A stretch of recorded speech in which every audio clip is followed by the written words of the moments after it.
ইন্নাল উলামা ওয়ারাসাতুল আম্বিয়া, সব উলামায়ে কেরাম হলো সমস্ত নবীগণের ওয়ারিস। নবীজির দরওয়াজা বাজান বন্ধ হয়ে গেছে, না নবী আরো আসবে?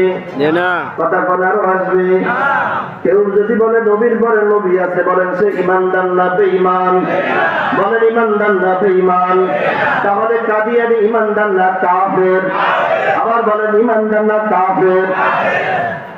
আশ্চর্য লাগে বাবা, এই বাংলাদেশে বহু ধর্ম অবলম্বনকারীরা আছে, হিন্দু, খ্রিস্টান, চাকমা, পাহাড়ি জাতি, মগ জাতি, উপজাতি, বিভিন্ন ধর্ম অবলম্বনকারীরা বলেন বাজান আছে না নাই?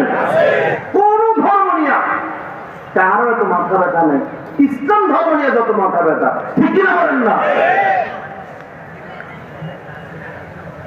যেমন বর্তমান যুগে কাদিয়ানীদের যেইভাবে ফিতনার সয়লাব চলতেছে বাজার, আমি তাদের একটা কিতাবের মধ্যে ভাই